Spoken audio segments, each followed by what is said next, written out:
Donc nous votons maintenant le budget primitif du service de l'eau. Monsieur Vega. Alors, pour le budget primitif 2015 du service de l'eau, il se chiffre à la somme de 241 820 euros. Question? Bon, là on est sur des choses plus routinières. Je mets aux voix qui est pour, qui est contre, qui s'abstient, 5 abstentions. Assainissement, même chose. Oui, le budget donc primitif 2015 pour le service de l'assainissement se monte à 892 900 euros. Qui est pour, qui est contre, qui s'abstient, 5 abstentions.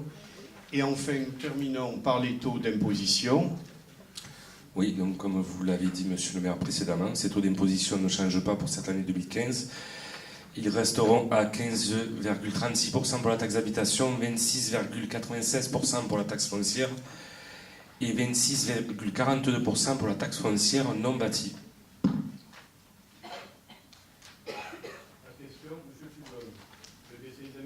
Oui, sans doute. Nous voterons contre, car si une gestion saine de la ville était faite, on pourrait largement baisser les impôts, comme dans les villes Front National. Comment ? En arrêtant de subventionner des associations immigrationnistes ou qui n'ont aucun intérêt pour les Pénois. De la renégociation des marchés publics, l'internalisation des prestations et services, la réorganisation des services pour optimiser le fonctionnement interne, arrêter les dépenses stupides comme le totem à l'entrée de la mairie qui a coûté 9 300 euros. Pour être court, faire le contraire de votre gestion.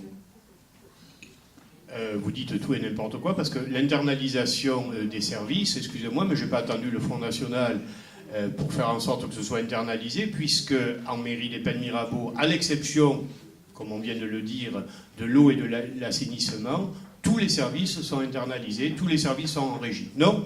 Citez-moi lesquels. Par exemple, pour les décorations de Noël, la taille des platanes. Non mais vous plaisantez. Donc vous voulez augmenter le nombre de fonctionnaires, vous voulez augmenter la masse salariale. Non, vous m'avez pas vous écouté. dites n'importe quoi. Réorganiser les je suis services désolé. pour optimiser La fonction la interne, taille des le fonctionnement platanes, interne. effectivement, nous faisons appel aux entreprises. Si je veux faire l'éclairage appel... public, vous les ampoules, permettez, il y a plein vous d'exemples. permettez? Si je veux effectivement faire appel à faire tailler les platanes en interne, il faut que j'embauche. Je le ferai pas. Ou réorganiser les services. Je le ferai pas, oui, bien sûr. Optimiser. J'embaucherai pas pour tailler les platanes. Les décorations de Noël, elles sont posées par une société, et je tiens à dire que, sauf erreur de ma part, nous avons fait l'acquisition des décorations de Noël, et chaque année, on en prend, c'est ça, hein, monsieur Patou, on en prend un petit peu plus.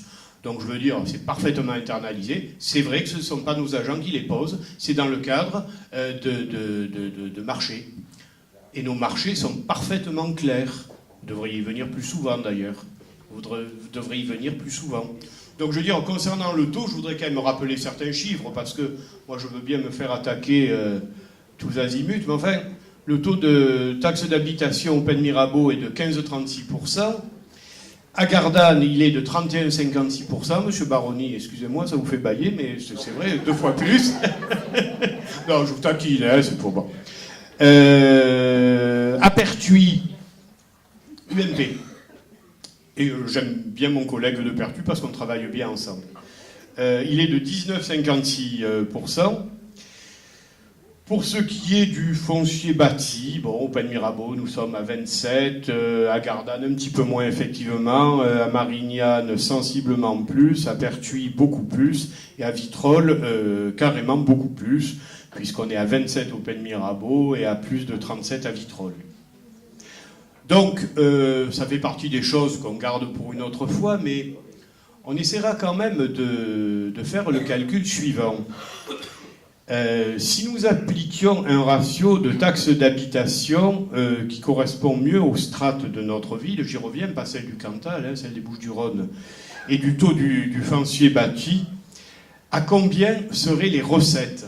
Et pour le coup, à combien serait le ratio fonctionnement masse salariale? Je vais vous faire travailler un peu plus, Madame Greffeuil, parce que ça me paraît intéressant. Et je voudrais quand même finir par un chiffre.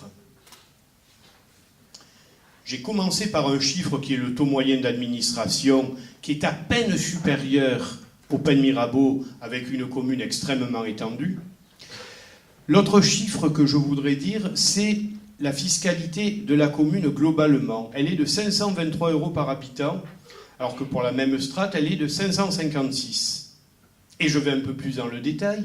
523 par habitant au Pen Mirabeau, 1120 à Gardanne. J'attaque pas Gardanne, Serge, que les choses soient claires, je ne fais que des comparaisons. Voilà. Pertuis, donc j'ai dit 523 nous, 602 Pertuis, 760 Vitrolles. Voilà. Bon, je ne parle même pas de Marseille, parce que ce ne serait pas parfaitement honnête. Marseille est une grande ville, mais qui a quand même augmenté ce matin de 5% ses impôts, 4,90 exactement. Il y a aussi un chiffre sur lequel que je voudrais aborder, ce sont les abattements. Vous savez que sur la taxe d'habitation, il y a des abattements obligatoires et puis facultatifs. Nous avons deux catégories d'abattements. Pour les personnes de condition modeste, un abattement facultatif qui est fixé à 15%. Ça, il faut le savoir, et qui est maintenu.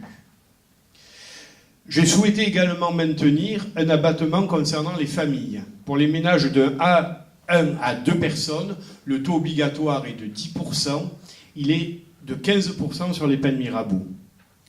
Pour les familles de 2 à 4 personnes, c'est 15% le taux obligatoire, il est 20% pour les Pen Mirabeau. Alors, vous savez, moi, bon, mis à part le côté polémique normal dans ce genre d'instance, de dire que ma gestion, que notre gestion équipe est catastrophique, moi je veux bien, on verra l'usage. On verra le devenir de la place des communes au sein de la métropole, parce que ça, bien évidemment, il va falloir en parler. À un moment donné, je me suis dit, tiens, on pourrait augmenter les impôts cette année. Marseille le fait, pourquoi pas nous? Je n'ai pas envie de le faire cette année parce que nous pouvons encore absorber cette baisse catastrophique des dotations de l'État. Je m'associe à la pétition de l'Association des maires de France pour que la baisse brutale de la dotation globale de fonctionnement ne soit pas appliquée dans toute la rigueur. Peut-être vous étonner, mais en même temps, je pense qu'il est assez normal que les collectivités territoriales participent aussi de cet effort. Je rejoins... son nom m'échappe. Le président François Barouin, le président de l'Association des maires de France, qui a porté notre parole auprès du gouvernement. Aujourd'hui, nous n'avons pas de réponse. Sur le plan de la polémique, c'est facile de dire on va faire plus avec moins. Une fois qu'on l'a dit, il faut donner des pistes. Quand on est dans l'opposition, on en donne et je suis prêt à les accueillir. Mais je suis prêt à les accueillir. Jusqu'à présent, à part l'incantation et de dire que finalement l'absentéisme n'est dû qu'à mon clientélisme, je n'ai pas entendu de piste sérieuse. Non, mais c'est pas une piste. Je n'ai pas entendu de piste sérieuse pour lutter contre cet absentéisme. Voilà. Voilà ce que je voulais dire pour terminer sur ces quelques chiffres. Et concernant le vote des taux, je crois qu'on ne l'a pas voté. Donc, on l'a voté? Ah non, je ne crois pas. Non. Je le mets aux voix. Alors, qui est pour? Qui est contre? Donc 3 contre, qui s'abstient? 2 abstentions.